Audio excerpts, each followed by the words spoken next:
Hello, I'm Drei, and today I will be telling a story about how God protected and provided food to his beloved prophet Elijah. The Bible records in Isaiah 41, verse 10, and God spoke, I am your God. I will strengthen you and help you. Have you ever watched birds eating? What do they eat? If God told you that birds would bring your food, what would you expect? Bird seeds? Worms? Some fruit? A long time ago, God sent birds to feed a man.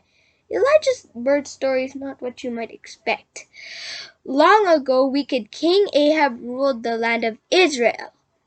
Ahab did more evil in the eyes of the Lord than any other king. Ahab and his queen Jezebel worshipped idols.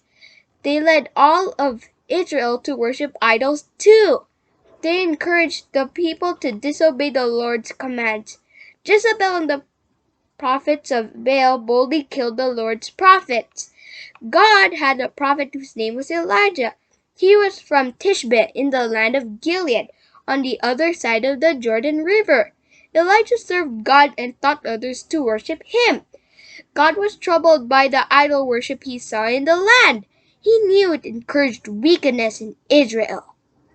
The priests of Baal taught the people that Baal sent the rain and dew. They believed Baal also controlled the rivers and streams. Elijah knew that it was God who controlled nature and not Baal. God asked Elijah to deliver a message to King Ahab. Elijah knew that Ahab didn't want a message from the Lord. He knew too that the palace guards would recognize him as a prophet of God. They might try to arrest him. They might even turn Elijah over to Jezebel and her wicked priests of Baal. But in spite of the dangers, Elijah did not hesitate. He went to Samaria and, without stopping for the guards, marched right into the palace.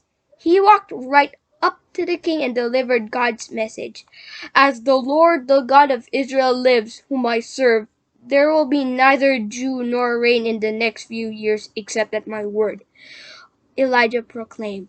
And then he quickly turned and left. Elijah was not alone when he marched in to see Ahab. Without God's protection, he surely would have been stopped by the guards and put to death. But God was with him when he went in, and God was with him as he left. Leave here at once, God told Elijah. Go eastward and hide in the Kerith ravine. You will find water in the brook there, and I've ordered ravens to feed you. And that's exactly what happened. Elijah found a safe, quiet place on a hillside above the brook. Every morning and evening the birds brought food to Elijah, and for many months Elijah drank water from the brook. As long as the brook flowed, he had water to drink. Elijah felt safe in God's care. Every time the raven swooped down bringing food, Elijah knew that God was giving him the gift of life. Elijah knew that his life was precious to God. What a wonderful and awesome God we have! He always provides and gives our needs even before we ask for it. I'm happy and thankful that we have a God who knows our needs, loves me, and cares for me and my family.